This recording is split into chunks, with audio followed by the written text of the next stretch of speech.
de diabète de type 1 et environnement, j'ai choisi d'essayer de donner des éléments de réponse à cette question-là, qui est une question qui fait du bien à tout le monde quand on se la pose. D'abord aux médecins, pourquoi il est malade et pas seulement comment il faut le soigner, la preuve, le congrès, là. Ça fait aussi du bien à la relation médecin-malade, parce que le malade, lui, se la pose tout le temps, cette question. Pourquoi moi ? Pourquoi moi je suis diabétique ? Et avec toutes les conséquences que ça a. Et puis aussi au système familial, puisque c'est une maladie chronique qui va perturber tous les liens dans ce système familial. C'est vrai que depuis 30 ans, ces diabètes insulinodépendants ont vraiment considérablement augmenté. Les chiffres peuvent être discutés, mais ils ont été multipliés au moins par 3 et plutôt par 5. Et surtout, ils surviennent de plus en plus tôt, avec une moyenne d'âge de révélation qui est passée de 10 ans en moyenne à 2-3 ans. Donc, évidemment, ça ramène à tout ce qu'on a dit, à chercher quelque chose qui s'est passé pendant la grossesse, mais dans le cas du diabète insulinodépendant, c'est pas aussi net que ça. C'est intéressant parce que pendant toute cette période, les critères diagnostiques, les modes de révélation clinique n'ont absolument pas changé, la prise en charge quasiment pas, on a amélioré les choses, mais enfin ça reste de l'insuline, donc il n'y a pas de biais, et l'augmentation est vraiment nette et indiscutable. Alors quand on veut traiter un diabète, vous savez qu'on essaye d'obtenir une hémoglobine glycosylée le plus bas possible pour se mettre à l'abri des complications à long terme, mais aussi qu'il faut éviter les hypoglycémies. Et lorsqu'on traite des enfants diabétiques, il y a presque toujours, au moins dans 80-90% des cas, une période où vous allez être confronté à un échec thérapeutique. En gros, il en a marre, il laisse tomber et il fait n'importe quoi. Mais la façon dont il fait n'importe quoi montre qu'il a très bien compris ce qu'il faudrait faire, s'il voulait bien le faire. Donc ce n'est pas un problème lorsque vous êtes confronté à ça. Le problème n'est pas de le renvoyer, enfin à mon avis, le plus souvent, ce n'est pas de le renvoyer à la diététicienne et à l'école du diabète. C'est de se dire qu'il faut qu'il accepte cette maladie chronique. C'est le deuil, en fait, d'une vie normale. Et derrière cette acceptation, il y a cette question, pourquoi moi ? Pourquoi moi je suis diabétique ? Et plus on pourra l'accompagner dans cette démarche, lui et sa famille, plus on l'aidera. C'est en fait une véritable... C'est le chemin de l'aide psychologique à une maladie chronique, en l'occurrence là le diabète, et en faisant ce chemin avec lui, en lui donnant les éléments de réponse qu'on a, on fait déjà beaucoup progresser les choses, en sachant que, évidemment, on n'a pas la réponse claire et nette et définitive. D'abord, lui faire comprendre que c'est un enchaînement de causes et qu'il n'y a pas une cause, mais c'est la succession des événements qui vont aboutir à un diabète. Alors, tu viens de t'aligner, on ne voit pas bien, oui, les trucs en clair. Premièrement, il y a le terrain génétique, c'est vrai, tu viens de t'aligner.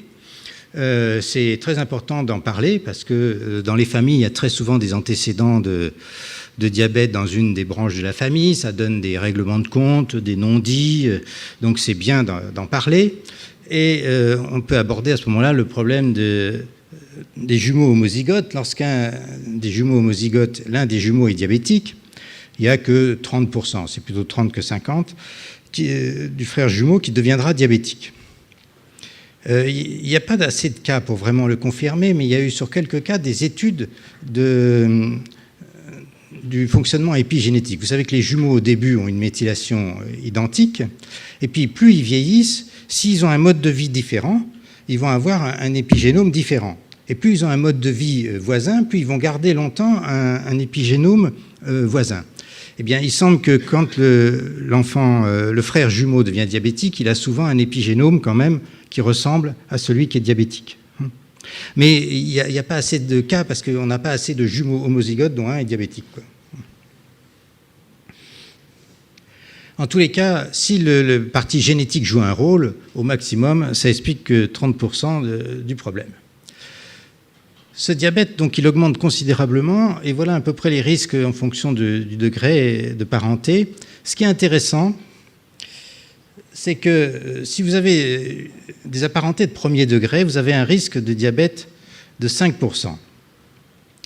Et si on prend les jumeaux hétérozygotes, le risque que le frère jumeau soit diabétique est aussi de 5%. Et pourtant, ils n'ont pas été dans l'utérus en même temps pour les frères qui ne sont pas des jumeaux. Donc, on aurait envie de dire que ça se passe quand même pendant la vie intra-utérine parce qu'il se révèle de plus en plus tôt.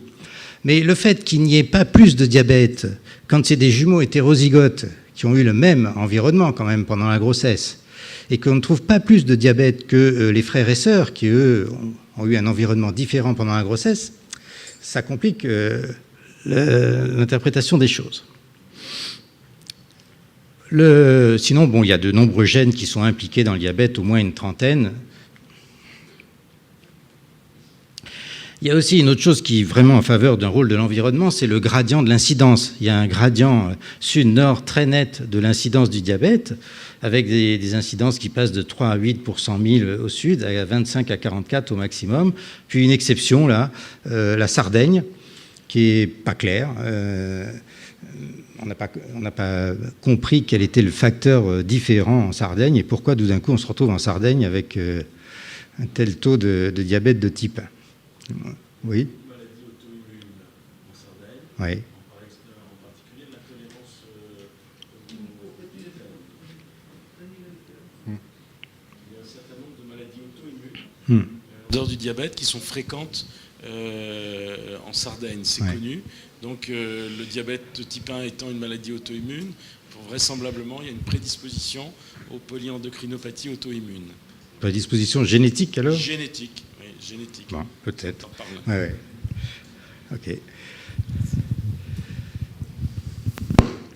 Les modifications du fonctionnement du génome, donc l'épigénétique sous l'effet de l'environnement, sont quand même difficiles à interpréter, puisque on en a déjà parlé, mais les effets observés peuvent être transitoires, peuvent être causes ou conséquences, peuvent toucher que certains types de cellules. Et puis en plus, là, c'est compliqué parce qu'il y a à la fois le système immunitaire qui est perturbé et la sécrétion d'insuline.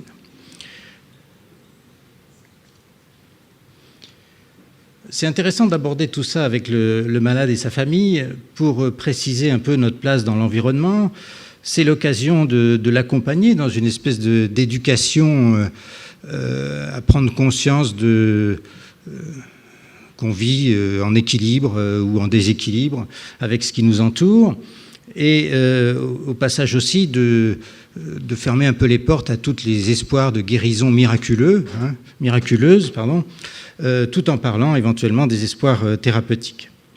De même, la mère, certes, peut être en partie responsable, mais en tout cas pas coupable, et c'est important d'en parler avec l'enfant qui maintenant a forcément entendu parler par l'intermédiaire des médias, tout ça, des rôles de pollution, du régime et tout. Donc. Pendant la grossesse, je vous ai dit, c'est très gênant qu'il y ait le même pourcentage de diabétiques quand c'est des jumeaux hétérozygotes ou quand c'est un frère qui n'est pas un frère jumeau. Mais il y a quand même des expériences qui montrent que si on provoque un retard de croissance intra-utérin par un stress in utero, en ligaturant en particulier l'artère utérine, ça induit une modification du fonctionnement des gènes, puisqu'il y a une sous-expression de 50% d'un facteur de transcription majeur pour la différenciation en cellules bêta, qui est le facteur PDX1, avec des modifications des histones du gène promoteur qui sont désacétylés. Et donc, le promoteur n'agit plus, et donc il y aurait plus un diabète de type 2 à l'âge adulte. Sur ces expérimentations, le plus souvent, ça concerne des diabètes de type 2 et peu de diabète de type 1. Pendant le diabète gestationnel, si on regarde si le fait d'avoir un diabète gestationnel augmente le risque de diabète de type 1 dans les descendants, il semble que non. Alors que c'est assez net pour les diabètes de type 2, ça ne l'est pas pour les diabètes de type 1. En prenant vraiment les diabètes gestationnels, parce qu'il y a 7% des grossesses qui ont un diabète, mais parmi ces diabètes-là, il y en a, c'est des diabètes de type 1. Bon, si une femme enceinte a un enfant, il y a 5% de chances que l'enfant soit diabétique, comme les apparentés de premier degré.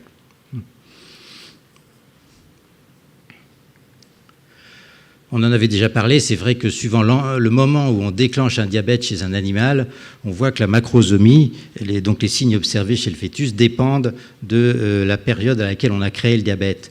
Et si on crée le diabète de 5 jours avant la conception à 7 jours après, c'est là qu'on obtient la macrosomie. Alors que si on déclenche le diabète plus tard, il n'y aura pas de macrosomie. Au passage, bon, on parle ça a été, on en avait déjà parlé, mais si on fait des perfusions de glucose pendant la dernière semaine de grossesse, on observe une intolérance au glucose chez les descendants alors que les premiers-nés n'ont rien. L'épigénétique dans le diabète de type 1, ça a été étudié, il y a de nombreuses études qui ne sont pas concluantes, mais quand même, il semble y avoir des modifications épigénétiques, en particulier des méthylations au niveau d'un gène qui joue un rôle important, ce gène-là, dont les cytosines phosphoguanosines ont une méthylation légèrement différente si c'est un diabète de type 1. De même, il y a des histones, un certain type d'histones, celles-ci là, qui sont réparties sur l'ensemble du génome et qui sont associées à une répression des gènes. Et quand on regarde ces histones dans les diabètes de type 1, il y a une modification qui porte surtout sur les gènes qui ont été identifiés comme des gènes de susceptibilité au diabète.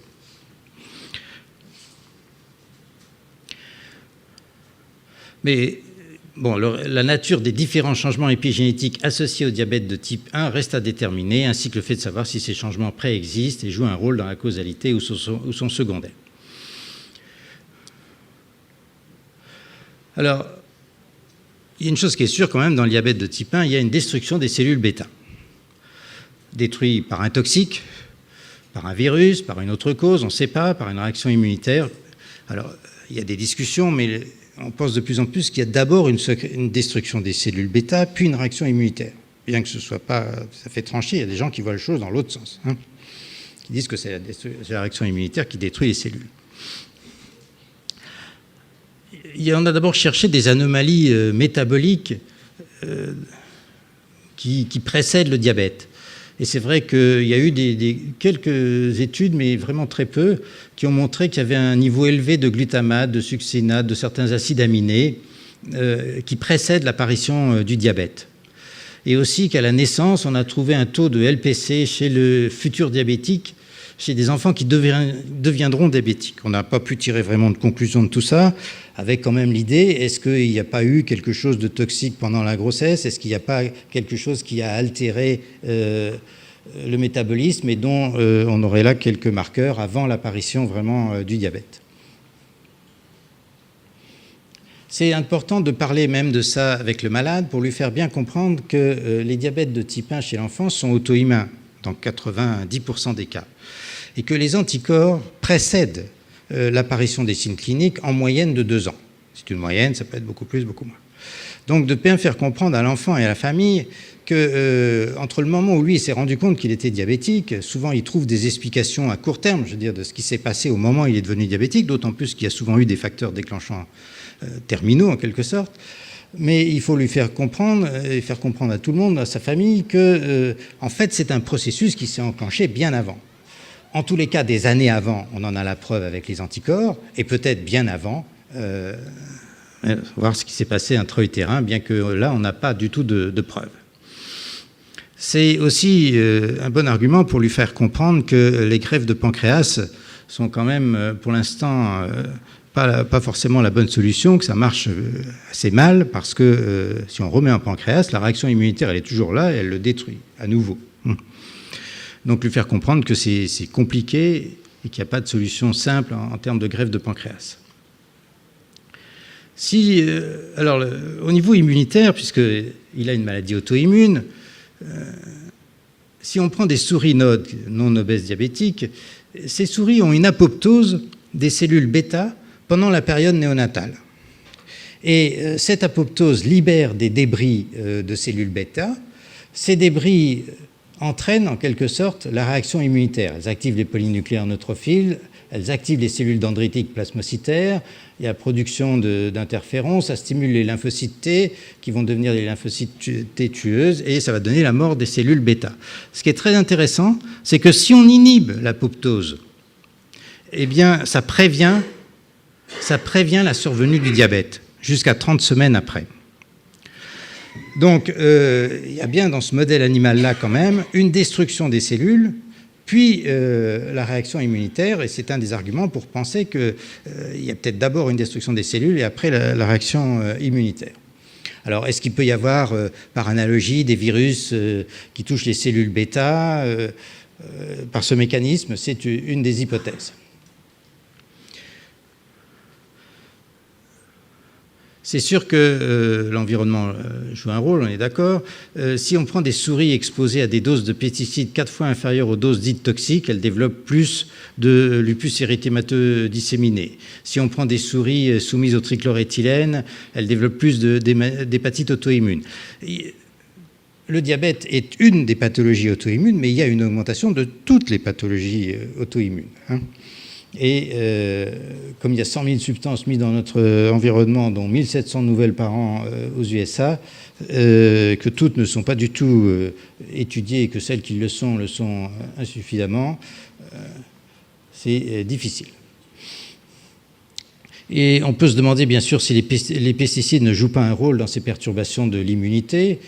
Tout le monde le pense en fait, mais on ne trouve pas quand même de démonstration vraiment claire et nette, alors que c'est vraiment l'impression de tout le monde. Tous les vétos admettent dans leur pratique clinique comme ça qu'un animal qui ingère des pesticides tout le temps, il est affaibli, il fait plus d'infections. Pour eux, c'est évident.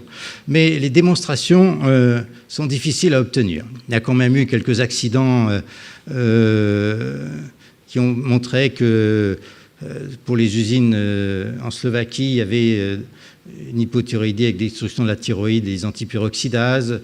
Il y a eu des études épidémiaux qui ont montré qu'autour des accidents, il y avait quand même des perturbations endocriniennes, des diminutions des immunoglobulines, etc. Ça fait longtemps qu'on pense que les pesticides jouent un rôle dans ces maladies auto-immunes. Et en particulier, déjà en 1998, il y avait des publications qui montraient que les ouvriers agricoles et les consommateurs des pays du tiers-monde avaient des dommages au niveau immunitaire. Évidemment, c'était contesté par Monsanto et compagnie, alors qu'il n'y avait pas vraiment d'études sur le retentissement immunitaire qui étaient faites dans les études expérimentales pour obtenir l'AMM.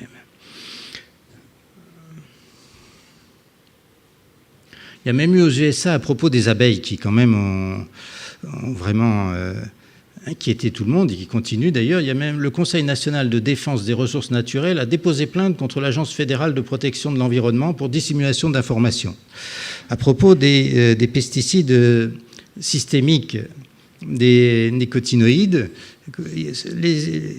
Quand ils avaient fait leurs études pour avoir l'AMM, ils s'étaient bien rendus compte qu'il y avait un problème en fait. Parce que les abeilles ramenaient le pollen à la ruche, et dans le pollen, il y avait le pesticide. Et donc la ruche continuait à être intoxiquée par le pesticide, même si ce n'était pas par l'abeille. Il y en avait plein. Et il y en a plein dans la cire du coup qu'elle sécrète, etc. Ils s'en étaient rendus compte, mais ils l'avaient pas. Comme c'était pas obligé pour obtenir l'AMM, ils avaient gardé ces informations de côté. Et c'est à la suite de cette plainte que c'est vrai qu'il y a très probablement, les abeilles en est un bon exemple, du fait que les pesticides jouent un rôle sur les défenses immunitaires. Mais on se heurte aussi au fait qu'il y a trop de labos dont les subventions d'équipes dépendent de l'agroalimentaire, en particulier aux États-Unis. Les maladies auto-immunes augmentent donc globalement. Le diabète de type 1, c'est 5 à 10% de tous les diabètes. Les chiffres, donc, je vous les ai déjà donnés, mais ils sont un peu variables suivant les publications. Mais encore une fois, l'augmentation, elle est vraiment nette et indiscutable. Et surtout, ce qui est très intéressant, c'est que tout le monde a observé cette variation de l'âge de révélation des diabètes. Moi, il y a 30 ans, on en avait d'abord très peu. Dans le service, on en recevait un par an. Et 30 ans après, on en recevait 10 à 20 par an. Et on n'en avait jamais de moins de 2 ans. Et 30 ans après, plus de la moitié étaient des petits, des tout petits, de moins de 2 ans. Alors, après, il peut y avoir des agents infectieux, toujours dans la recherche de quelque chose qui détruit les cellules bêta. Les agents pathogènes se modifient, il y a de plus en plus d'infections virales, ils voyagent aussi, ils subissent tous les changements de l'environnement et en particulier les changements climatiques. Et sur ce terrain-là, ça peut jouer un rôle. On rejoint là aussi ce dont je vous ai parlé à propos du dialogue entre les bactéries et le fonctionnement d'un gène, et des bactéries et du système immunitaire. Si on prend des souris nodes sans microbiote et qui n'ont pas d'une certaine protéine qui joue un rôle dans plusieurs récepteurs reconnaissant les bactéries, eh bien, on arrive à ce que ces souris nodes n'aient pas de diabète. Et si après on les recontamine avec d'abord des fleurs commensales de souris, eh ben, elles ont un diabète très sévère. Et si on les recontamine avec un diabète, avec des germes présents dans l'intestin humain, ça donne un diabète de type 1 mais atténué. Donc on voit bien quand même que là aussi, les bactéries jouent un rôle dans le déclenchement de ce diabète. Et d'autre part, on avait vu ça en vitesse quand je vous avais parlé du microbiote, les bactéries émettent une substance et les récepteurs TOL jouent un rôle pour transmettre ces substances jusqu'au système immunitaire qui va être orienté vers une tolérance immunitaire. Eh bien, si on fait une délétion des récepteurs TOL, on protège, on empêche l'apparition du diabète de type 1. Donc il y a là une voie de recherche qui est intéressante. Toujours à propos des agents infectieux, il y en a qui ont publié des articles en disant que les agents infectieux, en particulier viraux, pourraient empêcher la progression du diabète.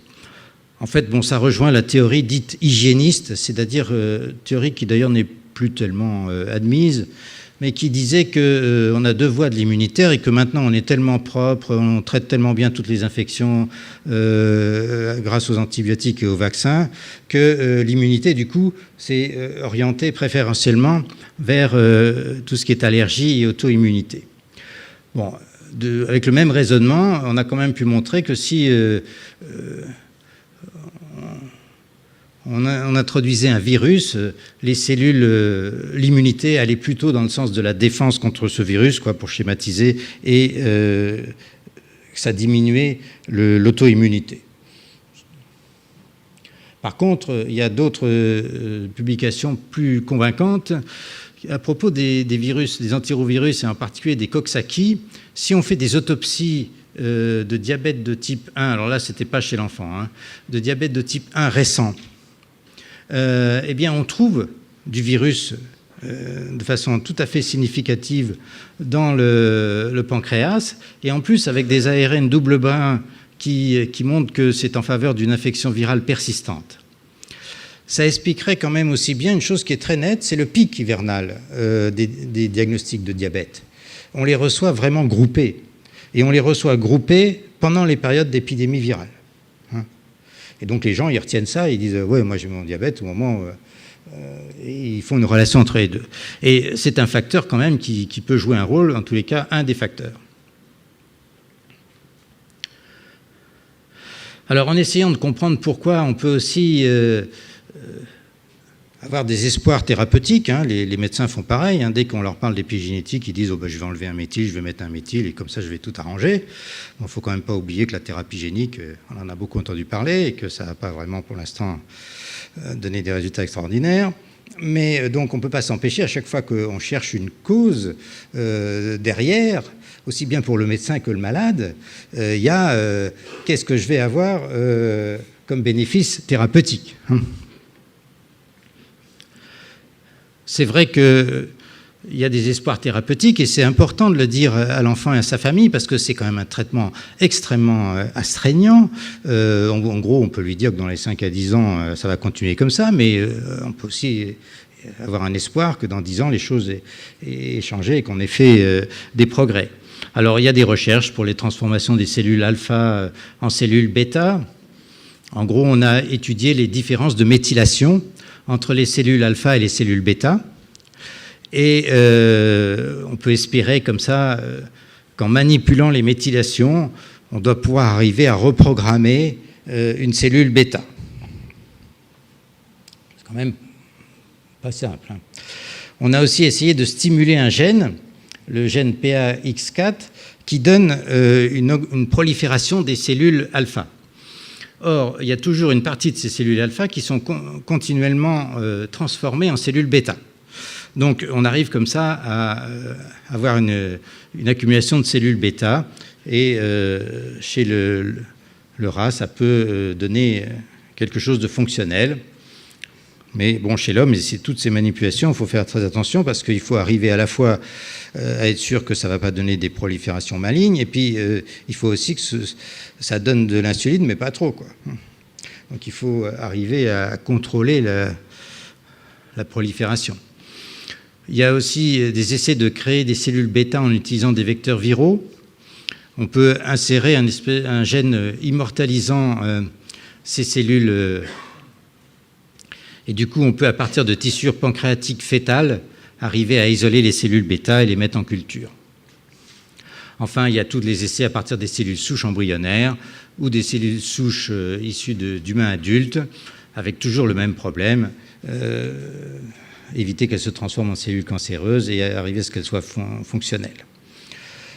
L'autre façon de voir les choses, c'est de dire, en fait, si on arrivait à arrêter la réaction immunitaire, en fait, les cellules, les îlots de Langerhans, ils n'arrêtent pas d'essayer de se régénérer, seulement ils sont détruits par le système immunitaire.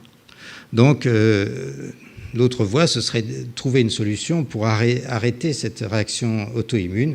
Et pour l'instant, de ce côté-là, il n'y a pas vraiment de solution. Alors après, on peut lui dire, à lui, à sa famille, t'es enrichi, mais aussi conditionné par les échanges avec les autres.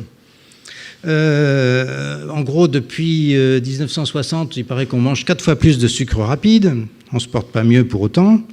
Et évidemment, si on mange plus de sucre rapide, on épuise plus rapidement le pancréas. C'est intéressant aussi de voir qu'un enfant, en moyenne, il y a 4 à 5 heures de publicité ludique très bien faite, en couleur, par des spécialistes pour le conditionner à manger des trucs sucrés, et que le pauvre médecin qui le voit au maximum une demi-heure par mois, sans avoir tous ces outils à sa disposition, ne fait pas le poids en termes de conditionnement.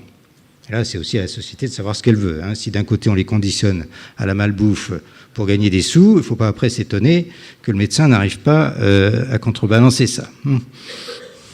Alors, c'est intéressant parce que quand on parle de ça avec les familles et l'enfant, on va leur dire qu'il faut apprendre à bien manger et que ça concerne tout le monde. Alors ça, le diabétique, il aime bien parce qu'il est entouré de gens qui lui disent « taka, taka, taka ». Et quand on leur dit « oui, mais vous aussi, hein, vous avez qu'à apprendre à bien manger hein ». Et vous faites alliance à ce moment-là avec le malade et ça lui fait en général du bien. Parce que c'est vrai qu'on voit vraiment des parents qui n'arrêtent pas de donner des bons conseils, mais eux sont totalement incapables de les appliquer. Et l'enfant, il capte les deux, hein, il capte ce qu'on dit et ce qu'on fait. Donc, il n'y a rien de mieux pour perturber un enfant que de lui dire une chose et de faire le contraire.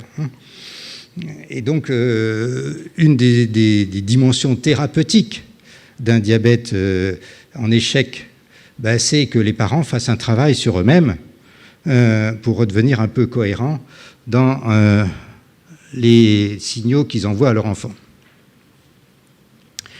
Alors après, il faut bien manger, hein. C'est vrai que, bien sûr, ils font la bonne qualité, la bonne répartition, etc. Mais quand on prend des tomates à un supermarché, il y a à peu près 10 à 20 fois moins d'antioxydants que des tomates venant d'une culture bio. Hein. Or, les cellules bêta seraient de plus en plus fragiles, sont les plus fragiles de notre organisme au stress oxydant. Alors, cette histoire de manger 5 fruits et légumes par jour... bon, pourquoi pas, à condition que ce soit des bons légumes bio et avec des antioxydants. Parce que si c'est pour manger plus de pesticides, pas sûr que ce soit une bonne idée. Après, on peut lui dire que, bah oui, un autre facteur, c'est le stress. C'est vrai qu'il est stressé, il n'est pas le seul, hein. Mais sur lui, ça a cet effet-là, ça accélère l'apparition du diabète. Ça, c'est très important parce que quand même, un des modes de révélation du diabète, c'est très souvent le stress. Alors, soit c'est un stress infectieux, hein, soit c'est un stress de toutes sortes. Et au passage, on aborde avec lui le problème que le stress déséquilibre le diabète, hein. Et le fait de ne pas avoir d'aide pour répondre à cette question, pourquoi moi j'ai ça, le fait que ça perturbe tout le milieu familial, tout ça entretient un stress permanent qui nuit considérablement aux résultats thérapeutiques. Puis on peut aussi lui dire, à lui et à sa famille, qu'on vit dans le monde présent, hein, que le fonctionnement de son matériel génétique est influencé par son environnement, que les connaissances permettent de l'affirmer et aussi de démontrer que ceci se fait d'une façon qui restera un peu imprévisible. Pourquoi ? Parce que tout ce qu'on a dit, les facteurs sont trop nombreux, on ne peut pas faire d'études statistiques, les effets sont variables suivant le moment d'exposition, l'histoire du moment et non pas de la dose.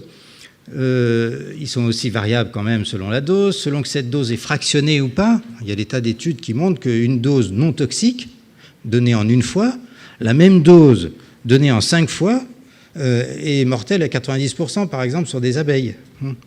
Donc, le fait de fractionner la dose peut avoir une toxicité complètement différente.